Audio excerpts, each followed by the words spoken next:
Hello everyone, welcome to my channel. मैं हूं प्रज्ञा और आज के वीडियो लेक्चर में हम जो है सीजी बोर्ड की क्लास 10 ज्योग्राफी का chapter 4 mineral resources and industrialization के बारे में हम देखने वाले हैं। तो मिनरल्स क्या होता है ये हम इस चैप्टर में जानेंगे। उसके बाद मिनरल्स को लेके जो इंडस्ट्रीज है वो कैसे सेटअप होती है, इंडस्ट्रियलाइजेशन का प्रोसेस कैसे होता है, वो सारी चीज़ें हम जानेंगे। तो मिनरल्स के बारे में हम जानेंगे। तो सबसे पहले what are minerals. So there are many definitions of minerals. Inside minerals are solid, naturally occurring, crystalline, inorganic elements और compounds. So अगर हम minerals जो अगर हम देखेंगे तो अलग अलग perspective से अलग अलग definition होते हैं। तो ज्योग्राफी में उसका definition अलग है, वैसे ही साइंस में इसका definition अलग है। तो साइंस में मिनरल क्या होता है, सॉलिड होता है। तो जैसे कि साइंस में कोई भी एलिमेंट है उसको तीन में डिवाइड किया जाता है, सॉलिड, लिक्विड एंड गैस। कोई भी मैटर है उसको। तो मिनरल्स क्या होता है, सॉलिड होता है, नेचुरली अकर होता है, उसको कोई ह्यूमन बनाते नहीं है। क्रिस्टलाइन होता है, क्रिस्टलाइन मतलब टुकड़ों टुकड़ों में होता है। और इनऑर्गेनिक एलिमेंट होता है, मतलब किसी ऑर्गेनिक एलिमेंट से नहीं बना हुआ होता है, जैसे कि हमारा खाना होता है, प्लांट्स होते हैं, उससे नहीं बना हुआ होता है, और कोई कंपाउंड नहीं होता है, उसकी एक पर्टिकुलर डेफिनेशन होती है। तो you might have learn this definition in your science class. तो साइंस क्लास में हमने इस तरीके का डेफिनेशन देखा है, लेकिन मिनरल्स का जो डेफिनेशन है वो कुछ अलग है, उसका सेंस वाइडर होता है। हम अलग अलग तरीके से मिनरल को देखते हैं जब हम ज्योग्राफी और इंडियन लॉ के बारे में, इंडियन लॉ के पर्सपेक्टिव से देखते हैं, उस नज़रिए से देखते हैं। तो क्या बोला जा रहा है यहाँ, all substance, all natural substance that can be obtain. उनको ऑब्टेन मतलब कैसे निकाला जाता है, या तो माइनिंग करके, या तो डिगिंग करके, ड्रिलिंग करके, ड्रेचिंग करके, क्वारिंग करके, और any other operation are called minerals. तो जो भी नेचुरल सब्सटेंस है, या तो उसको माइनिंग करके, माइंस क्या होता है जहाँ पे गड्ढे खोद के जो है मिनरल्स को निकाला जाता है, तो इस प्रोसेस को माइनिंग बोलते हैं। तो इसके लिए मशीन्स के यूज़ करते हैं। डिगिंग मतलब ऊपर का जो लेयर है, तो माइनिंग में आयरन और वगैरह जो है उसको निकाला जाता है माइनिंग प्रोसेस से। डिगिंग अगर हम बोलेंगे तो मतलब गड्ढे खोद के, जैसे सैंड है, क्ले है, इसको निकाला जाता है। वैसे ही ड्रिलिंग होता है, ड्रिल करके निकाला जाता है। तो ड्रिल करके जो नेचुरल गैस वगैरह का जो सोर्स है या ऑयल का सोर्स है, तो उसको क्या करना पड़ता है, पत्थर का जो लेयर होता है उसको ड्रिल करके वो निकाला जाता है। वैसे ही ड्रेच करने के लिए मशीनें होती हैं। जो रिवर बेड होता है, ठीक है, नदी होता है, उसमें ड्रेच करके उसको अंदर से निकाला जाता है। वैसे ही क्वेरिंग भी जो भी मिनरल्स को निकालने की क्वेरी करके, क्वेरी होता है एक बहुत बड़ा ज़मीन होता है, उससे क्वेर करके निकाला जाता है। तो इसके अलग अलग ऑपरेशंस होते हैं। तो ये हो गया आपका मिनरल्स। तो इस मिनरल में स्टोन्स हो गए, special type of soil, sand, coal, metal ores हो गया, अदर प्रेशियस मेटल्स हो गए, जैसे डायमंड, मिनरल ऑयल हो गया। तो और नेचुरल गैस, जो मिनरल ऑयल जिसमें नेचुरल गैस और पेट्रोलियम भी इंक्लूडेड होता है। तो if you look around us, we notice that most things we use in our daily life are made from minerals. Our houses are made of mud, lime, cement, steel, etc. which are made from minerals. तो अगर हम ये notice करें कि जो भी हमारे आसपास में जो थिंग्स है जो हम डेली लाइफ में यूज़ करते हैं, वो कहीं ना कहीं किसी मिनरल से बने हुए होते हैं। जैसे कि हमारा अगर हम घर देखें तो घर क्या है, या तो गांव में मिट्टी से बना हुआ होता है, या तो फिर हम शहर में सीमेंट हो गया, लाइम हो गया, स्टील हो गया, ये सब से बना हुआ। तो कोई ना कोई चीज़ें जो है मिनरल से बनी हुई होती है। जैसे कि हमारे जो घर पे जो खिड़कियाँ होती हैं आजकल, तो जो ग्लास वाले जो खिड़कियाँ होती है, स्लाइडिंग डोर्स होते हैं, उसमें एल्युमिनियम का यूज़ हुआ होता है। जो चौखटें वगैरह लगाई जाती हैं उसमें ग्रेनाइट पत्थर का यूज़ हुआ रहता है। तो सारी चीज़ें क्या है, मिनरल्स है। तो most of the metals are from mineral ores. तो मिनरल ओर्स से जो जितने भी मेटल्स हम यूज़ करते हैं, कॉपर हो गया, आयरन हो गया, जो भी हम यूज़ करते हैं वो मेटल ओर्स से बनता है। तो ज्वेलरी जो है गोल्ड, सिल्वर या प्रेशियस स्टोन से बने हो, तो ये भी सारे मिनरल्स है। फ्यूल जो हम यूज़ करते हैं, जैसे कि पेट्रोल, डीजल, केरोसिन, ये प्रोसेस करके पेट्रोलियम जो नेचुरली ओकर होता है उससे हम निकालते हैं। तो जो अदर फ्यूल्स है जैसे कि कोल और गैस, ये भी मिनरल्स है। तो from the perspective of geography, अगर हम ज्योग्राफी के नज़रिए से देखें तो मिनरल्स एक सब्सटेंस है जो नेचुरली अर्थ में फाउंड होता है और उसको एक्सट्रैक्ट किया जाता है माइनिंग के through.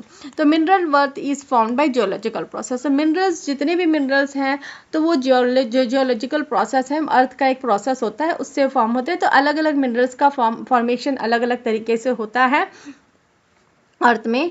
So it is present in limited quantity on earth and can not be renewed. तो ये एक लिमिटेड क्वांटिटी में अर्थ पे है और ये रिन्यू नहीं हो सकता। रिन्यू नहीं हो सकता मतलब ये बहुत जल्दी बन नहीं सकता।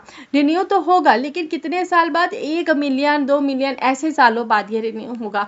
तो इसको नॉन रिन्यूएबल रिसोर्सेस में माना जाता है। तो मिनरल्स जो है वो एक दिन क्या हो जाएंगे, खत्म हो जाएंगे, एग्जॉस्ट हो जाएंगे। एग्जॉस्ट होना मतलब खत्म हो जाएंगे। That's why one should use in sustainable manner so that they are available for future generation. तो हमको क्या है, एक सस्टेनेबल मैनर में इसको यूज़ करना है। तो सस्टेनेबल मैनर में यूज़ करने का मतलब क्या होता है कि ऐसे तरीके से यूज़ करें ताकि वो हमारे आज यूज़ हो और आगे आने वाले जनरेशन के लिए भी वो बच पाए। तो इस तरीके से हमको इसको यूज़ करना है ताकि जो फ्यूचर जनरेशन है, हमारे आगे आने वाली जो पीढ़ियाँ हैं, उनके लिए जो है हम एडुकेट मतलब पर्याप्त मात्रा में जो है इन मिनरल रिसोर्सेज को छोड़ पाए।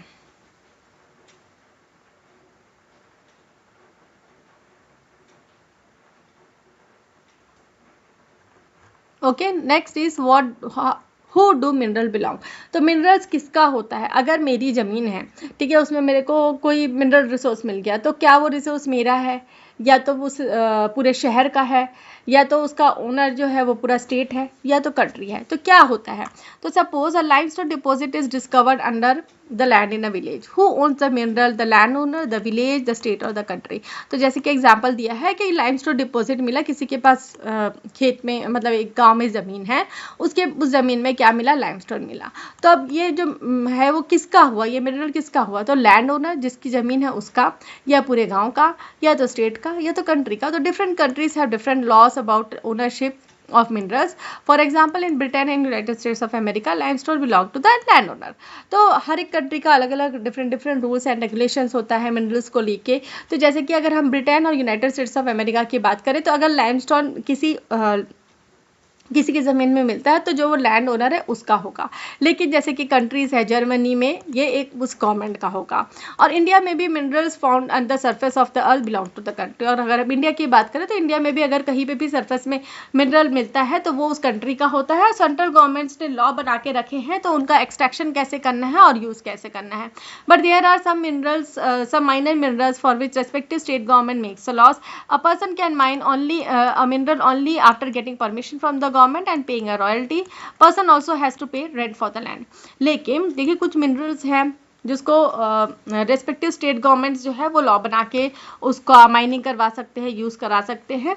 तो जो भी पर्सन है, जो भी व्यक्ति है, वो मिनरल रिसोर्स को यूज़ करना चाहता है, उसकी माइनिंग कराना चाहता है, तो सबसे पहले क्या है, उसको गवर्नमेंट से परमिशन लेना पड़ेगा। उसके बाद रॉयल्टी मतलब कुछ फिक्स अमाउंट उनको देना पड़ेगा गवर्नमेंट को एज अ टैक्स।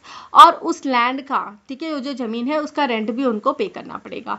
तो so all minerals are public property. तो जितने भी मिनरल्स हमारे कंट्री में है वो क्या पब्लिक प्रॉपर्टी है। This means that it belongs to all Indians and must benefit all Indians. ठीक है, तो वो हम सबका है और उनसे जो भी प्रॉफिट होता है वो हम इंडियंस के लिए यूज़ होना चाहिए। तो सेंट्रल और स्टेट गवर्नमेंट, तो सेंट्रल गवर्नमेंट क्या होता है, स्टेट गवर्नमेंट क्या होता है। सेंट्रल गवर्नमेंट जो सेंट्रल लेवल पे इम्प्लीमेंट होता है, जो rules and regulation central government बनाती है वो सारे स्टेट, इंडिया के जो सारे स्टेट्स हैं वहाँ फॉलो होता है। और जो स्टेट गवर्नमेंट रूल्स बनाती है, रेगुलेशंस बनाती है, वो उसी स्टेट में फॉलो होता है। जैसे कि अगर हम छत्तीसगढ़ की बात करें तो छत्तीसगढ़ में जो रूल्स एंड रेगुलेशंस बनाए गए हैं वो एमपी या महाराष्ट्र इसमें फॉलो नहीं होंगे, वो छत्तीसगढ़ में ही फॉलो होंगे। तो सेंट्रल और स्टेट गवर्नमेंट ने कुछ रूल्स बना के रखे हैं कि मिनरल रिसोर्सेज को कैसे यूटिलाइज किया जाए, कैसे यूज़ किया जाए on the behalf of all citizens and use the income from this activities in public interest. तो जो भी इंटरेस्ट, जो भी इस पब्लिक एक्टिविटी मतलब जो भी ये मिनरल एक्टिविटी से कि हमको प्रॉफिट मिलेगा, इनकम मिलेगी, उसको कैसे पब्लिक के लिए यूज़ करना है। तो मिनरल्स से रिलेटेड कुछ पॉलिसीज़ है और ये पॉलिसीज़ समय के साथ अपग्रेड होती आई है। तो इन मिनरल पॉलिसीज़ के बारे में हमको जानना है। तो India's development and industrial policy determine the policy regarding the use of countries mineral wealth. Government keep several factors in mind while formulating mineral policies. तो इंडिया का जो डेवलपमेंट है, इंडिया का जो ग्रोथ हो रहा है, डेवलपमेंट हो रहा है, विकास हो रहा है, और जो इंडस्ट्रीज से रिलेटेड जो पॉलिसीज़ है जिसको हमने प्रीवियस चैप्टर्स में भी डिस्कस किया है, तो ये जो इंडस्ट्रियल पॉलिसीज़ है ये डिटरमाइन करती हैं कि पॉलिसीज़ जो है कंट्री का जो मिनरल वर्थ है उसमें कौन सी पॉलिसीज़ यूज़ होनी है। तो गवर्नमेंट जो है कुछ फैक्टर्स को अपने दिमाग में रख के जो ये रूल्स एंड रेगुलेशंस बनाए गए हैं ये मिनरल रिसोर्सेज को लेके। तो सबसे पहला जो क्या है कि इंडिया का डेवलपमेंट और इंडस्ट्रियलाइजेशन। तो फर्स्ट रोल ऑफ मिनरल क्या है, उसको यूज़ करना है हमको इंडिया के डेवलपमेंट में और इंडस्ट्रियलाइजेशन प्रोसेस में, मतलब ज़्यादा से ज़्यादा इंडस्ट्रीज हमारे कंट्री में सेटअप हो सके। सो industrial policy of time influence the mineral policy. तो ये दोनों क्या है, इंटरलिंक्ड है। तो मिनरल से इंडस्ट्रियलाइजेशन डिपेंडेंट है और इंडस्ट्रियल पॉलिसीज जो है उसके साथ साथ जो है मिनरल पॉलिसीज में भी चेंजेस आते हैं। तो prior to 1990s most countries in the world wanted their own companies to mine minerals for the use of their own citizen. They do not want foreign companies to mine their minerals. तो 90 prior to 1990 मतलब 1990 से पहले जितनी भी countries थी, तो most of the countries जितनी भी विश्व में कंट्रीज थी, उन्होंने क्या मान के चला था, क्या मान के वो चल रहे थे कि हमारी जो कंपनीज है, हमारी कंट्री की जो कंपनीज है वही मिनरल्स को माइन करेंगे और यूज़ करेंगे अपने सिटीजन्स के लिए। वो फॉरेन कंपनीज को इसमें हस्तक्षेप करना नहीं चाहती थी। वो नहीं चाहती थी कोई भी फॉरेन कंपनीज उनके कंट्री में आए और ये मिनरल्स को माइंस करे और इंटरनेशनल मार्केट में बेचे। But all this started to change in 1990s which if you remember was a time of new phase of globalization began. तो 1990 एक ऐसा समय था जहाँ पे एक नया दौर चल रहा था ग्लोबलाइजेशन का। ग्लोबलाइजेशन मतलब सारी कंट्रीज एकजुट होकर काम कर रही थी।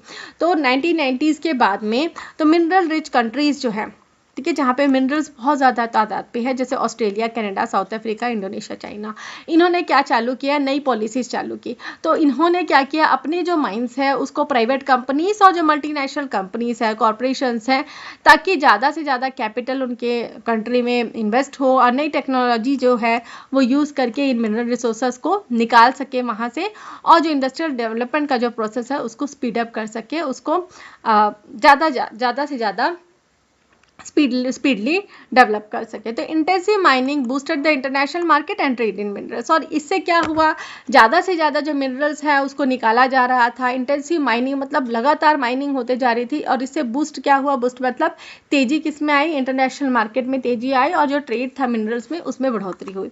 तो industrials could buy as much minerals as they needed in the international market regardless of where they were located. Today few government explore और माइन मिनरल्स। तो इंडस्ट्रियलाइज जो है अब उनको जितना भी मिनरल्स चाहिए, क्योंकि इंटरनेशनल मार्केट में मिनरल्स अवेलेबल है, तो इतना जितना भी मिनरल उनको चाहिए रहता था वो इंटरनेशनल मार्केट से खरीद लेते थे। तो इससे इंडस्ट्रीज को बहुत ज़्यादा प्रॉफिट होने लग गया। उनको ये जानने की ज़रूरत नहीं थी कि जो ये मिनरल्स है वो कहाँ से आ रहे हैं, ठीक है, कौन से लोकेशन पे लोकेटेड है। उनको बस क्या है, ये मिनरल्स जो मिल रहे हैं उसको अपनी इंडस्ट्रीज में यूज़ करना है। तो टुडे जो आज की डेट में अगर देखेंगे तो गवर्नमेंट जो है मिनरल्स को एक्सप्लोर करता है और माइंस करता है। तो they have handed out activities to private companies. और ये जो एक्टिविटीज़ है माइनिंग का, ये प्राइवेट कंपनीज को उन्होंने दे दिया है, लेकिन कुछ लिमिट है, ठीक है, कुछ लिमिट के तौर पे उन्होंने रखा है। कुछ लिमिटेड एक्टिविटीज़ है ना, कुछ रूल्स एंड रेगुलेशन है। उसमें 3 एक्टिविटीज़ जो है गवर्नमेंट पहले करता है। तो सबसे पहले क्या करते हैं, they collect and share scientific information about the mineral wealth of the country.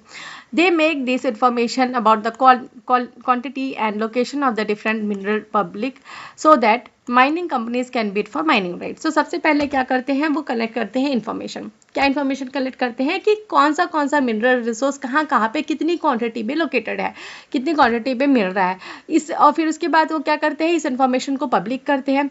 Public करते मतलब लोगों तक पहुँचाते हैं, जो माइनिंग कंपनीज है वहाँ तक पहुँचाते हैं। जो फिर माइनिंग कंपनीज क्या करती है, बोली लगाती है, बिड लगाते हैं, जिसका बिड एडुकेट होता है, सही सॉर्ट होता है, तो उसको जो माइनिंग राइट्स दिया जाता है। Second, they regulate the mining industry in their country. It is government responsibility to ensure that mining is done according with the country's law and do not violate the government और neglect the security of mine workers. अब उसके बाद जो है mining activities तो उसको दे दी जाती है, लेकिन गवर्नमेंट की रिस्पॉन्सिबिलिटी है कि वो देख रेख करे जो माइनिंग हो रहा है, जो माइनिंग का प्रोसेस हो रहा है, वो कंट्री में जो लॉस बना है उसके अकॉर्डिंग हो रहा है कि नहीं, उसके तरीके से हो रहा है कि नहीं, और गवर्नमेंट जो एनवायरनमेंट है उसको कोई नुकसान तो नहीं पहुंच रहा है इससे। जो एनवायरनमेंट के लिए भी कुछ पॉलिसीज बना के रखती है गवर्नमेंट, उसमें कुछ हस्तक्षेप तो नहीं हो रहा है। और जो माइंस में काम करने वाले जो वर्कर्स हैं उनको सिक्योरिटी मिल रही है कि नहीं, उनको जो फैसिलिटीज़ मिलनी चाहिए वो मिल रहा है कि नहीं, उनको जो वेजेस चाहिए मिलना चाहिए गवर्नमेंट को अकॉर्डिंग मिल रहा है कि नहीं, ये सारी चीज़ें जो है गवर्नमेंट को इंश्योर करना है। Government permits companies to explore and mine minerals and ensure that they operate within specific conditions. तो गवर्नमेंट जो है परमिट करता है, परमिट मतलब परमिशन देता है कि कंपनी जो है वो एक्सप्लोर करे माइंस जो मिनरल्स है और उसको माइनिंग एक्टिविटीज़ करे, लेकिन कुछ स्पेसिफिक कंडीशंस तक। थर्ड है they collect fees and taxes. उसके बाद थर्ड जो है, जो भी माइनिंग उन्होंने कॉन्ट्रैक्ट दिया है तो उनसे वो फीस और टैक्स भी लेते हैं। तो government has to ensure that it receives an adequate share of the income from the mining through fees and taxes it levies which can be spend on development activities in keeping the global trends India to made changes in the mining policy. अब government का ये काम भी है कि वो मतलब जितना हो सके फीस और टैक्सेस जो है, जितना एडुकेट है फीस और टैक्सेस है वो वहाँ से ले, ताकि भाई जो पैसे इकट्ठे हो रहे हैं उसको वो डेवलपमेंट एक्टिविटीज़ में यूज़ कर सके। और जैसे जैसे ग्लोबली ठीक है, वर्ल्ड में, विश्व में चेंजेस आ रहे हैं, ग्लोबली चेंज आ रहे हैं, वैसे वैसे जो है माइनिंग की जो पॉलिसीज़ है उसको भी गवर्नमेंट ने चेंज किया है। तो economic liberalization began in 1991। Government announced a new mining policy in 1993 under which mining of minerals reserve for public sector was thrown open to private sector. अब इकोनॉमिक लिबरलाइजेशन मतलब जो अर्थव्यवस्था है वो पूरे जो विश्व की है उसको लिबरल किया गया, एक तरीके से छूट दी गई। ठीक है, लिबरलाइजेशन मतलब होता है छूट देना। तो इकोनॉमिक लिबरलाइजेशन स्टार्ट हुआ 1991 में, और गवर्नमेंट ने क्या अनाउंस किया कि जो भी न्यू माइनिंग पॉलिसीज है 1993 में, उसके अंतर्गत जो है जितने भी मिनरल्स है माइंस है उसको क्या है पब्लिक सेक्टर के लिए रिजर्व ना रखा जाए, उनको प्राइवेट सेक्टर को भी दे दिया जाए। तो गवर्नमेंट ने ये स्टैंड क्यों लिया? Government stand was that it did not have adequate capital to invest in mining nor it have required technical expertise। तो गवर्नमेंट ने ये कदम क्यों उठाया? गवर्नमेंट स्टैंड मतलब ये कदम क्यों उठाया? क्योंकि उसके पास जो है एडुकेट कैपिटल नहीं है, मतलब उतना पैसा नहीं है और वो ज़्यादा इन्वेस्ट नहीं कर सकता माइनिंग में, उतना पैसा नहीं है ताकि वो माइनिंग में इन्वेस्ट कर सके। और सेकेंड तो है एक्सपर्टाइज चाहिए। ठीक है, तो डिफरेंट कंपनीज हैं, उनके पास खुद के एक्सपर्टाइज होते हैं कि कैसे माइंस करना है, कैसे क्या करना है। तो इसलिए जो है उन्होंने प्राइवेट कंपनीज को, जो प्राइवेट है, उनको हैंड ओवर कर दिया। तो as a result the mining sector in the country was stagnant and could not take advantage of growing demands of minerals in the international market. अब इसका नतीजा क्या हुआ कि एडिक्वेट कैपिटल नहीं है, टेक्निकल एक्सपर्टाइज नहीं है। तो इसका नतीजा ये हो रहा था कि जो माइनिंग सेक्टर है हमारी कंट्री में वो रुक गया था। स्टैग्नेंट मतलब रुक गया था, कोई इससे प्रॉफिट नहीं हो रहा था। तो इसका और जो इंटरनेशनल मार्केट में जो डिमांड्स थी मिनरल की वो वहाँ तक पहुँच नहीं पा रहे थे। तो इसलिए उन्होंने क्या किया, प्राइवेट सेक्टर को दे दिया, भाई तो आप माइंस करो, इंटरनेशनल मार्केट में बेचो और जो रॉयल्टी हमको दो, ताकि जो है हम लोगों का भला कर सके। मतलब जो पैसा जो ये रॉयल्टी से मिलेगा वो हम डेवलपमेंट वर्क में यूज़ कर सकें।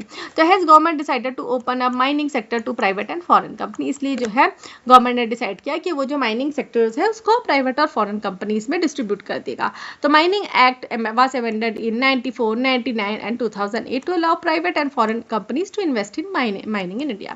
इसलिए जो माइनिंग एक्टिविटीज़ है, जो माइनिंग के जो रूल्स हैं उसको अमेंड किया, उसमें चेंजेस लाए गए 94 में, 99 में और 2008 में, ताकि जो प्राइवेट और फॉरेन कंपनीज हैं वो भी जो है माइनिंग एक्टिविटीज़ में इन्वेस्ट कर सके। However, concern about the impact of privatization of mining in the country has been growing over past 20 years। तो अब ये तो हो गया, ये सब पूरा प्राइवेट सेक्टर को दे दिया, लेकिन इम्पैक्ट क्या हुआ? प्राइवेटाइजेशन कर दिया माइनिंग का, लेकिन इससे प्रॉफिट किसको हो रहा था? जो वहाँ ओनर्स हैं उनको ही हो रहा था, जो प्राइवेट कंपनीज हैं उनको ही हो रहा था। क्यों? क्योंकि पास्ट 20 ईयर्स का हम लोग अगर देखें तो शेयर ऑफ माइनिंग जो इससे जो जीडीपी है जो कंट्री का ग्रॉस डोमेस्टिक प्रोडक्ट जो है, ठीक है, वो क्या हो गया, डिक्लाइन हो गया 3% से 2.3%। तो 2000 में ये 3% था, 2040 में 2.3% हो गया। और एम्प्लॉयमेंट की और वेजेस की अगर हम बात करें, मतलब रोजगार मिलना और जो भत्ता मिलता है वो भी क्या था, स्टैग्नेंट मतलब सेम था इन 14 सालों में। ऑन द अदर हैंड, ठीक है, कोई इंक्रीज नहीं हुआ था। और अदर हैंड प्रोडक्शन इंक्रीज, तो प्रोडक्शन भी इंक्रीज हो रहा है, लेकिन जीडीपी जो इंडिया की जीडीपी है उसमें डिक्लाइन हुआ, एम्प्लॉयमेंट जो है उसमें डिक्लाइन हुआ, वेजेस जो है वो वैसे का वैसे ही रहा। तो इससे क्या हुआ, जो गवर्नमेंट की जो इनकम है इसका मतलब क्या हो रहा है, जो गवर्नमेंट की इनकम है माइनिंग से वो ठीक से नहीं है, प्रोपोर्शनेट नहीं है, मतलब इसके अकॉर्डिंग नहीं है, इससे प्रोपोर्शन में नहीं है। तो इसका मेन रीज़न क्या था कि गवर्नमेंट ने क्या किया, लो रॉयल्टी लिया जो माइनिंग कॉन्ट्रैक्टर्स है उनसे। The third impact is destruction of environment. तो थर्ड इम्पैक्ट क्या हुआ भाई, गवर्नमेंट को इन्होंने बहुत, जो प्राइवेट कंपनीज है उन्होंने बहुत ज़्यादा नुकसान पहुंचाया। कैसे? तो जैसे ही एक माइन खत्म हो गया, ठीक है, एग्जॉस्ट हो गया, तो माइनिंग कंपनीज क्या करती है, रिक्लेमेशन वर्क नहीं करवाती है, ठीक है, दे सेल्डम डू सो। उनको ये रूल्स एंड रेगुलेशन में ये बोला जाता है कि जब माइनिंग वर्क कम हो जाए तो ख़त्म हो जाए तो आपको रिक्लेम करना है। रिक्लेम मतलब उस जगह को भरना है, वहाँ पे से आपने चीज़ें निकाली, जो मिनरल्स निकाला उससे क्या हो गया, वहाँ पे एक गड्ढा बन गया, तो उस गड्ढा को अपने को क्या है, भरना है, ढकना है, जिससे क्या है उस जो एरिया है, वो जो जगह है, उसको हम दूसरे एक्टिविटीज़ के लिए यूज़ कर सके। तो इंडिया में हंड्रेड्स ऑफ ऐसे अबंडेंट मतलब जिसको यूज़ करके छोड़ दिया गया, ऐसे बहुत सारे माइंस है। ये कहानी बताते हैं कि कैसे जो है गवर्नमेंट को एनवायरनमेंट को डिस्ट्रक्शन किया गया है, एनवायरनमेंट के साथ खिलवाड़ किया गया है।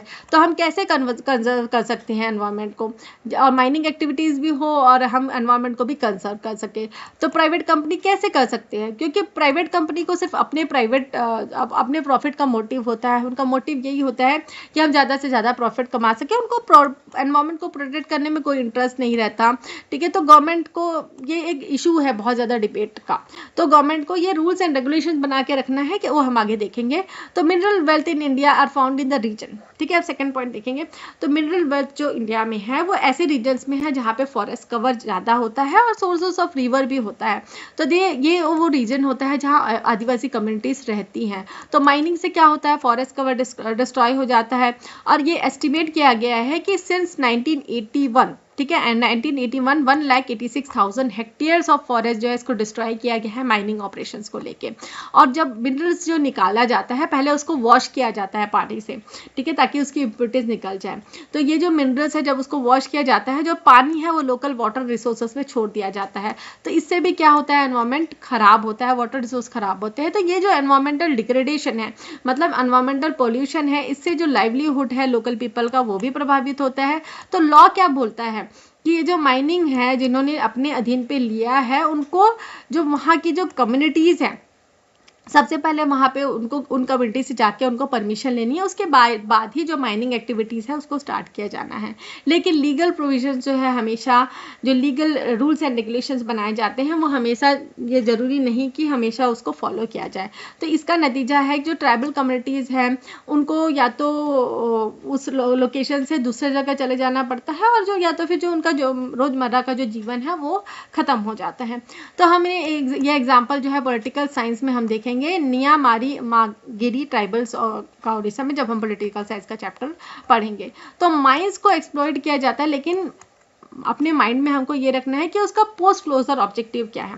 मतलब माइंस तो माइंस से हमने जितने मिनरल्स है उसको एक्सप्लॉइट मतलब निकाल लिया, लेकिन जो वहाँ पे जो डिस्ट्रप्शन हुआ है, वहाँ से जो चीज़ें निकाली गई है उसको किसी न किसी तरीके से वहाँ पे क्लोज करना है। ठीक है, पोस्ट क्लोजन मतलब वहाँ पे हमको उस गड्ढे को दबाना है। So this include restoring the land to its pre mining condition and reclaiming it for some other productive activities like agriculture. तो हमको क्या करना है, वो लैंड को रिस्टोर करना है। तो हमको क्या करना है, अब जो जिस कंडीशन में वो पहले था, जैसे कि अगर वहाँ फॉरेस्ट था या कोई एग्रीकल्चर लैंड था, तो हमको उसको वापस उस कंडीशन में लेके आना है। तो सबसे पहला क्या स्टेप है, जो टॉप सॉइल है जहाँ से हमने पूरे जो मिट्टी निकाल ली जिसमें मिनरल्स था, उसको फिर से रिस्टोर किया जाए। मतलब दूसरी जगह से लाके हम वहाँ पे पाट सकते हैं, मिट्टी डाल सकते हैं। इसे फिर हम क्या कर सकते हैं, रिस्टोरेशन कर सकते हैं, जब जैसे ही जो माइंस है वो खत्म हो गया तब। तो एफॉरेस्टेशन क्या होता है, जहाँ पे हम पेड़ लगाते हैं और हम खुद से फॉरेस्ट क्रिएट करते हैं। तो एफॉरेस्टेशन हम कर सकते हैं छोटे छोटे प्लॉट्स में, बायोमास में, और रिहैबिटेट कर सकते हैं जो इकोसिस्टम है, ग्रास उगा सकते हैं ताकि सॉइल इरोशन ना हो। तो पॉलिसीज़ जो है ये बनाया जाना है कि इंश्योर करें, है ना, पॉलिसीज़ ऐसे होने चाहिए ताकि ये वो हो कि जो प्रोडक्शन एक्टिविटी भी हो, एनवायरनमेंट को भी प्रोटेक्ट हो, और जो वहाँ लोकल पीपल है उनकी नीड्स भी पूरी हूँ। तो नेक्स्ट जो वीडियो लेक्चर है उसमें हम माइनिंग प्रोसेस के बारे में जानेंगे। तो आज के वीडियो लेक्चर में इतना ही। तो मैं आशा करती हूँ कि आपको वीडियो लेक्चर समझ में आएगा। वीडियो समझ में आए तो वीडियो को लाइक शेयर करें, कमेंट करके बताएं कि वीडियो कैसा लगा। और अगर आप चाहते हैं कि मैं चैप्टर के क्वेश्चन आंसर्स भी डिस्कस करूँ तो वो मुझे कमेंट में बताएं, तब मैं वो वीडियो क्वेश्चन आंसर्स की वीडियो बनाऊंगी। तो मैं आशा करती हूँ कि इतना आपको समझ में आएगा। इतना समझ में आए तो वीडियो को लाइक शेयर करें, कमेंट करके बताएं कि वीडियो कैसा लगा। और अगर मेरे चैनल के वीडियोस आपको पसंद आते हैं तो चैनल को सब्सक्राइब कर लीजिए, बेल नोटिफिकेशन को भी ऑन कर लीजिए ताकि जब भी मैं नई वीडियोस डालूँ तो आपको नोटिफिकेशन मिल सके। Thanks for watching.